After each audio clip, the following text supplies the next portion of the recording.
Hi friends. क्या आप mutual funds में इन्वेस्टमेंट करते हैं या करने की सोच रहे हैं, या कभी आपने म्यूचुअल फंड्स में इन्वेस्टमेंट किया है जो नुकसान में है? अगर हाँ, तो ये वीडियो आपके लिए बहुत ही यूजफुल होगी। आप इसे पूरा जरूर देखें। आज की इस वीडियो में मैं पुनीत नागपाल आपके साथ एक HDFC के इक्विटी फंड का कंप्लीट एनालिसिस भी करूंगा। उसके साथ ही साथ आपको बताऊंगा कि कैसे हमें इन्वेस्टमेंट करने से पहले किसी भी स्कीम को जज करना चाहिए, कैसे हमें उसका एनालिसिस करना चाहिए। Friends, Nagpal investments YouTube channel पे मैं आपके लिए फाइनेंस रिलेटेड वीडियोस लाता रहता हूं। तो अगर आपने हमारा चैनल अभी तक सब्सक्राइब नहीं किया है तो इसे अभी सब्सक्राइब कर लें और बेल का आइकन भी प्रेस कर लें, ताकि आपको जब भी अगली वीडियो आए उसका नोटिफिकेशन मिल सके। तो चलिए फ्रेंड्स, स्टार्ट करते हैं।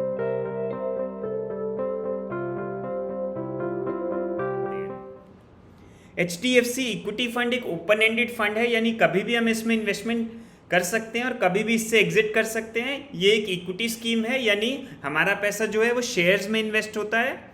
मल्टी कैप कैटेगरी का फंड है। मल्टी कैप मीन्स जो भी स्टॉक्स इसमें खरीदे जाते हैं वो large cap, mid cap, small cap तीनों का मिक्सचर होता है, बट ज़्यादातर लार्ज कैप यानी बड़ी कंपनी के स्टॉक्स ही इसमें खरीदे जाते हैं।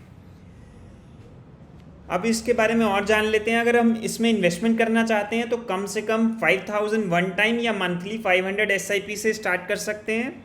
इसमें दो प्लान्स होते हैं, रेगुलर एंड डायरेक्ट।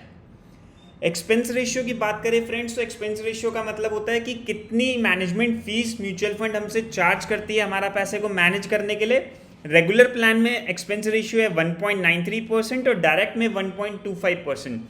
तो फ्रेंड्स, अगर एक्सपेंस रेशियो के हिसाब से देखें तो डायरेक्ट प्लान में जाना चाहिए, बट मैं आपको वीडियो के एंड में आपको बताऊंगा कि हमें किस हिसाब से प्लान चूज करना चाहिए, रेगुलर या डायरेक्ट। तो आप इस वीडियो को एंड तक जरूर देखें। इस प्लान में दो ऑप्शंस होते हैं, ग्रोथ और डिविडेंड। नेट एसेट वैल्यू का मतलब होता है प्राइस पर यूनिट, यानी एक यूनिट का प्राइस।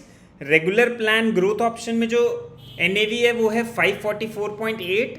डायरेक्ट प्लान की ग्रोथ ऑप्शन की NAV है 576.6। रेगुलर प्लान के डिविडेंड ऑप्शन की NAV है 35.5 और डायरेक्ट प्लान डिविडेंड की ऑप्शन NAV है 38.8। ये NAV 26 जून 2020 की है। अगर फंड साइज यानी AUM की बात करें तो इस HDFC इक्विटी फंड का AUM है 17,494.8 CR। फ्रेंड्स, इसमें कोई भी एंट्री लोड नहीं है, यानी जो भी हम पैसा इन्वेस्ट करते हैं वो हमारा पूरा पैसा इन्वेस्ट होता है, उसमें कोई भी अपफ्रंट चार्जेस नहीं लगते हैं। एग्जिट लोड की बात करें, यानी अगर हम पैसा निकालते हैं विद इन 1 ईयर या स्कीम चेंज करते हैं तो 1% का डिडक्शन होता है। ये स्कीम स्टार्ट हुई थी 1 जनवरी 1995। इनके फंड मैनेजर हैं मिस्टर प्रशांत जैन, यानी मिस्टर प्रशांत जैन हैं जो मैनेज कर रहे हैं इस स्कीम को। उनकी क्वालिफिकेशन की अगर बात करें तो उन्होंने BTech किया हुआ है IIT से, PGDM किया हुआ है IIM बैंगलोर से और CFA किया हुआ है AIMR USA से। तो काफ़ी अच्छी उनकी क्वालिफिकेशन है। वो इस फंड को मैनेज कर रहे हैं 19 जून 2003 से। अब बात करते हैं टॉप 10 स्टॉक्स की। HDFC इक्विटी फंड में जो टॉप 10 स्टॉक्स हैं वो हैं ICICI बैंक, लार्सन एंड टूर्बो, State Bank of India, ITC, Infosys, Reliance Industries, NTPC, Coal India, Power Grid Corporation of India और बिंदो फार्मा। तो काफ़ी अच्छे स्टॉक्स में इसमें इन्वेस्टमेंट किया हुआ है। अब कुछ पास्ट परफॉर्मेंस देख लेते हैं स्कीम की। अगर पीछे किसी ने लमसम में इन्वेस्ट किया है तो क्या रिटर्न्स आई हैं। तो फ्रेंड्स, यहाँ पे हम HDFC इक्विटी फंड के रेगुलर प्लान को कंपेयर करेंगे निफ्टी 500, जो कि इसका बेंचमार्क है, और मल्टी कैप कैटेगरी के जो सभी फंड्स हैं उनकी एवरेज रिटर्न्स हम कंपेयर करेंगे। हम 1 लाख रुपए के डिपॉजिट को कंपेयर करेंगे और जो भी मैं रिटर्न्स आपको बताऊंगा वो एज ऑन जून 26 होंगी। लास्ट 3 ईयर्स की बात करें तो HDFC के इक्विटी फंड ने नेगेटिव रिटर्न दिया है -1.76 का, यानी अगर किसी ने 1 लाख रुपए इन्वेस्ट किया था तो उसकी वैल्यू है 94,784। अगर बेंचमार्क निफ्टी 500 की बात करें तो उसने 2.16 का पॉजिटिव रिटर्न दिया है, वैल्यू हुई है 1,06,000, और जो कैटेगरी एवरेज है वो है 1,03,305, यानी 1.09 का रिटर्न आया है। लास्ट 5 ईयर की बात कर लेते हैं। HDFC इक्विटी फंड ने लास्ट 5 ईयर्स में 3.15% का रिटर्न दिया है। अगर किसी ने 1 लाख रुपए डिपॉजिट किया था तो उसका आज की डेट में 1,16,810 रुपये बना है। अगर किसी ने निफ्टी 500 यानी बेंचमार्क में इन्वेस्ट किया होता तो उसका बना होता 1,31,512 यानी 5.62% का रिटर्न। अगर किसी ने मल्टी कैप कैटेगरी का एवरेज की अगर बात करें तो 4.87% का रिटर्न आया। तो लास्ट 3 ईयर्स और 5 ईयर्स में देखें तो HDFC इक्विटी फंड पीछे रह रहा है अपनी बेंचमार्क और कैटेगरी एवरेज से। अब लास्ट 10 ईयर्स की बात कर लेते हैं। लास्ट 10 ईयर्स में HDFC इक्विटी फंड ने 8.06% का रिटर्न दिया है। अगर किसी ने 1 लाख रुपए 10 साल पहले दिया था इस स्कीम में तो उसकी वैल्यू है 2,17,329। अगर बेंचमार्क की बात करें तो लगभग सिमिलर रिटर्न है 8.26 की, और कैटेगरी एवरेज की बात करें तो वो भी रिटर्न में ज़्यादा फर्क नहीं है, 8.94% का रिटर्न है। उसमें वैल्यू बना है 2,35,436। तो अगर फर्स्ट 3 ईयर्स 5 ईयर्स 10 ईयर्स की बात करें तो उसमें HDFC इक्विटी फंड पीछे है। अब हम बात करेंगे HDFC इक्विटी फंड का कंपैरिजन निफ्टी 500 बेंचमार्क से। लास्ट 15 ईयर्स का कंपैरिजन करेंगे। लास्ट 15 ईयर्स में जो HDFC इक्विटी फंड ने रिटर्न दिया है वो है 14.25%, जो कि काफ़ी अच्छा है। अगर किसी ने 1 लाख रुपए डिपॉजिट किया था तो आज उसकी वैल्यू 7,38,000 रुपये है। अगर हम बेंचमार्क में देखें तो 11.92% का रिटर्न आया, यानी 1 लाख का 5,42,000 बना है। तो लास्ट 15 ईयर्स में HDFC इक्विटी फंड सुपीरियर रहा है as comparison to benchmark. Friends, यहाँ पे मैं कैटेगरी एवरेज से कंपेयर नहीं कर रहा हूँ क्योंकि उसका डेटा अवेलेबल नहीं है। अगर लास्ट 20 ईयर्स की बात कर लेते हैं, उसमें HDFC इक्विटी फंड ने काफ़ी अच्छा परफॉर्मेंस दिया है, 17.53% का रिटर्न दिया है। अगर किसी ने सिर्फ 1 लाख रुपए 20 साल पहले डाला होता है स्कीम में तो आज उसकी वैल्यू 25,33,000 रुपये है। बेंचमार्क ने 12.72% यानी 1 लाख का 10,97,000 बनाया है।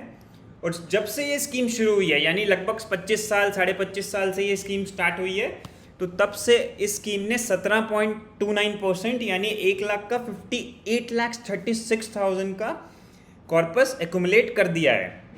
तो जब से ये स्कीम शुरू हुई है तब से HDFC इक्विटी फंड ने काफ़ी अच्छा परफॉर्मेंस दिया है। बेंचमार्क की बात करें तो बेंचमार्क में 10.55% का रिटर्न आया है, यानी 1 लाख का 12,90,000 बना है।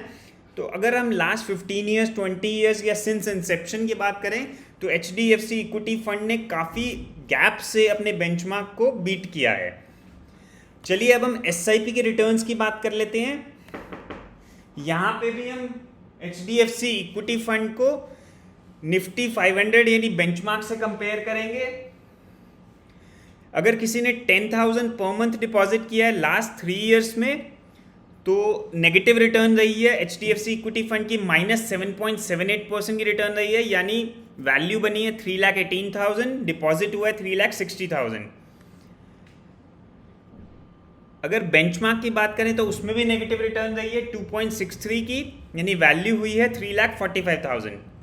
लास्ट 5 ईयर्स की SIP की बात कर लेते हैं। अगर किसी ने 10,000 पर मंथ इन्वेस्ट किया है तो HDFC इक्विटी फंड में वैल्यू बनी है 5,99,000। फ्रेंड्स, यहाँ पे 5 साल में हम देखें तो 6 लाख रुपए डिपॉजिट हुआ है, यानी नेग्लिजिबल रिटर्न आई है। लास्ट 5 ईयर्स में अगर किसी ने बेंचमार्क में इन्वेस्टमेंट किया है तो 6 लाख का 6,54,000 बना है, यानी 3.4% की रिटर्न आई है। अब लास्ट 10 ईयर्स की बात कर लेते हैं। लास्ट 10 ईयर्स में SIP अगर HDFC इक्विटी फंड में हुई है तो 6.80% का रिटर्न आया है, यानी डिपॉजिट हुआ 12 लैक्स 10,000 पर मंथ के हिसाब से, और कॉर्पस बनाए 17,02,000। अगर बेंचमार्क की बात करें तो बेंचमार्क ने थोड़ा ज़्यादा रिटर्न दिया है 8.18 का, कॉर्पस बनाए 18,30,267। तो लास्ट 3 ईयर्स 5 ईयर्स 10 ईयर्स जैसा हमने लमसम में भी देखा था कि HDFC इक्विटी फंड ने ज़्यादा अच्छा परफॉर्मेंस नहीं दिया है, वैसा ही SIP में भी बेंचमार्क ने HDFC इक्विटी फंड को बीट किया है। अब हम लॉन्ग टर्म में देख लेते हैं SIP की रिटर्न्स क्या रही हैं विज़ बेंचमार्क। वही 10,000 पर मंथ का हम एग्जाम्पल ले रहे हैं। लास्ट 15 ईयर्स का हम देखते हैं डेटा। HDFC इक्विटी फंड ने अच्छा रिटर्न दिया है 10.09% का, डिपॉजिट हुआ 18 लाख, कॉर्पस बना है 40.4 लाख। वहीं बेंचमार्क ने रिटर्न दिया 9.25%, यानी कॉर्पस बनाया 37.7 लाख। लास्ट 20 ईयर्स की बात करें तो HDFC इक्विटी फंड ने काफ़ी अच्छा रिटर्न दिया है 16.86% का। अगर डिपॉजिट देखें 10,000 पर मंथ के हिसाब से तो डिपॉजिट होता है 24 lakhs और यहीं कॉर्पस बना है 1.67 crore which is very good. यहीं बेंचमार्क ने 13.42% का रिटर्न देके 1.09 करोड़ का कॉर्पस बनाया है। अगर स्टार्टिंग से देखें जब से ये स्कीम शुरू हुई है तो HDFC इक्विटी फंड ने रिटर्न दिया 18.72% इन SIP, यानी किसी ने 10,000 महीने की SIP शुरू करी होगी जब से ये स्कीम शुरू हुई है तो उसकी आज वैल्यू है 5.44 करोड़।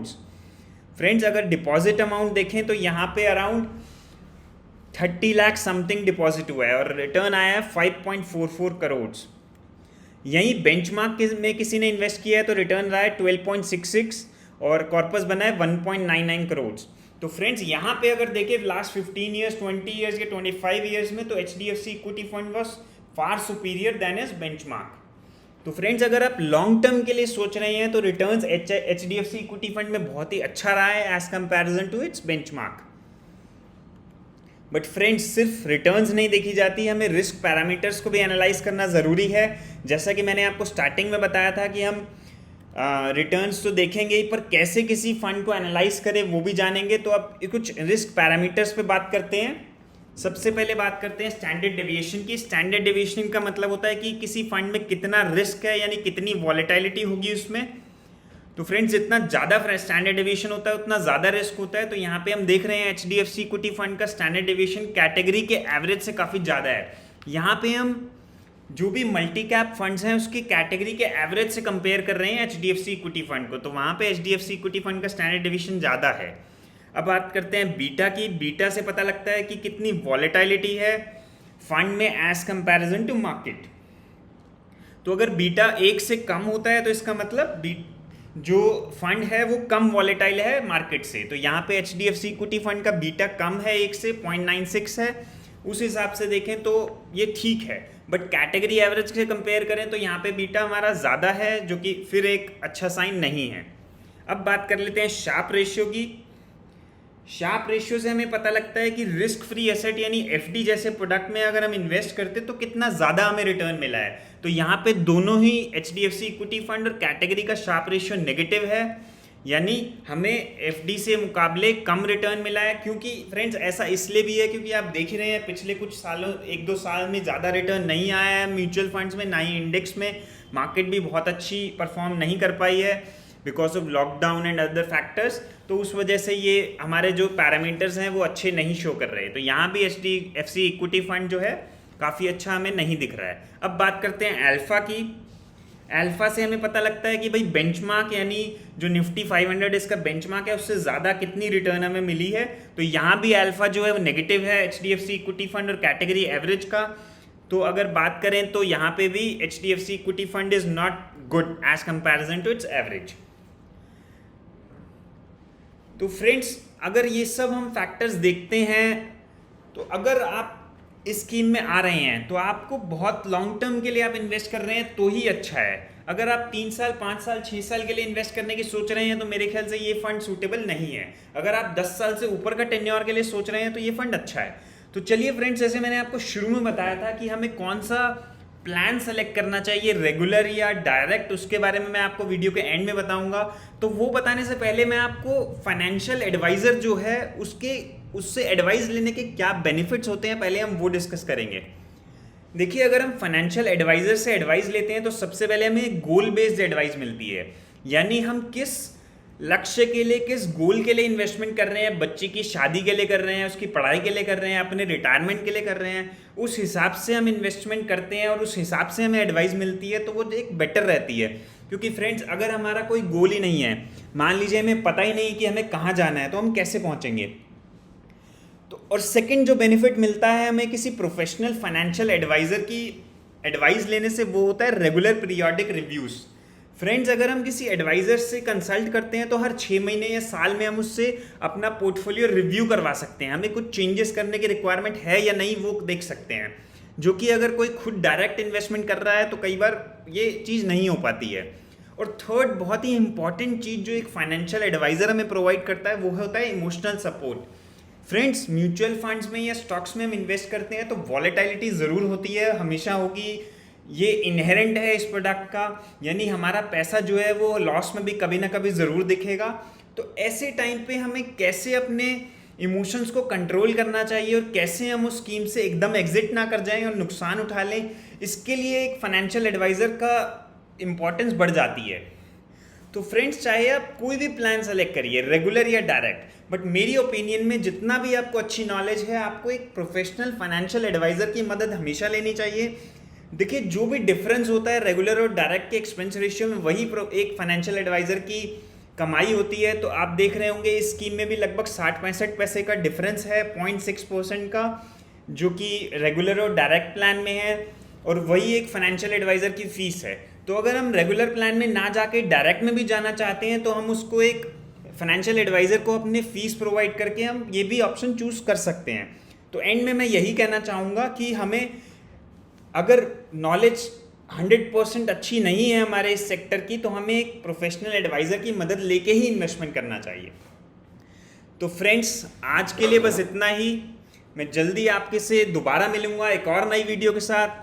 फ्रेंड्स, बहुत ही मेहनत लगती है ऐसी वीडियो बनाने में, तो आपको ये वीडियो पसंद आई हो तो इसे लाइक ज़रूर करें और मुझे मोटिवेट करें, और साथ ही अपने फ्रेंड्स के इस वीडियो को शेयर भी कर लें और हमारा चैनल भी सब्सक्राइब कर लें। Thank you friends.